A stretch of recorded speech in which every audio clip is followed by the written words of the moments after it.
We get more now with military analyst Simon Diggins. We saw a lot of deaths yesterday, at least 50 and counting, and some people still trapped beneath the rubble. That is continuing on today. What's President Putin up to? There's been a major upsurge in violence from Russia. Last week, for example, there was the largest missile and rocket attack so far into Ukraine. There was a response from Ukrainians as well.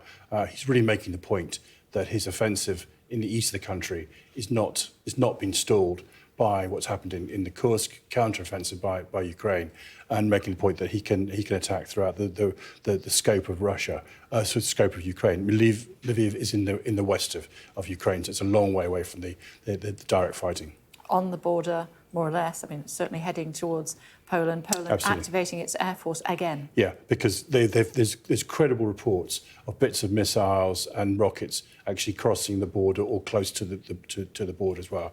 And Poland has said that it will respond if anything, it clearly deliberately is coming towards them. Is that what he's doing? Is he actively trying to antagonise Poland as well? No, I don't think necessarily. I mean, I think that's probably just if you like, we'd call it sort of the accidents of war. I mean, grim sort of euphemistic phrase, but essentially saying if you're going to attack various targets, then not everything is going to fly directly. Of course, the Ukrainians are countering the missiles. When you counter a missile, it doesn't actually necessarily get knocked out of the sky. It might just get diverted. So some of these things may well be sort of weapons that have flown off course or been pushed off course, getting close to the Polish border. What support does he have?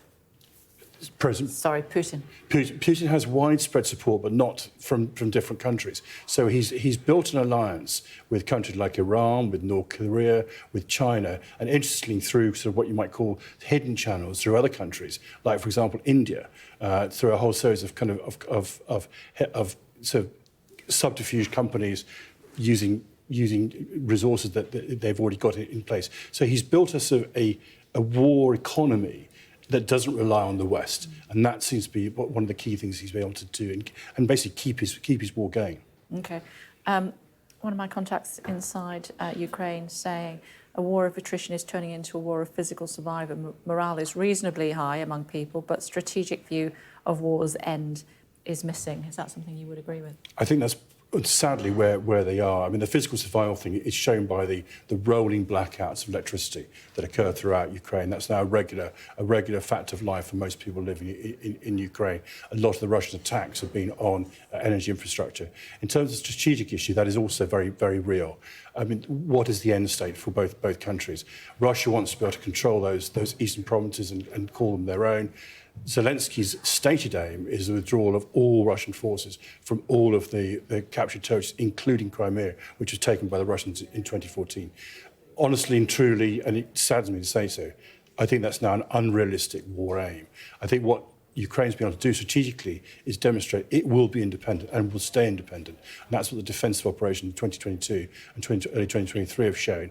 But their ability to actually counter Russia and actually go back and take those territories back off Russia, I think realistically doesn't exist. And the shaking up of his parliament, which has been announced? He says that this is a sort of natural phase. I mean, some of the people he said today, for example, he's calling today layoff day. So some of the people will be removed from posts, and then others put in place. But it does reflect that inside Ukraine, despite the fact that they are at war with Russia, there is still a very vigorous political debate and sort of government debate about what the right direction of war is. So some of that is a process of that. But there is, I think, also elements of opposition to what Zelensky's doing and the way in which he conducts his business, which may also reflect in some of these layoffs, these resignations and new appointments.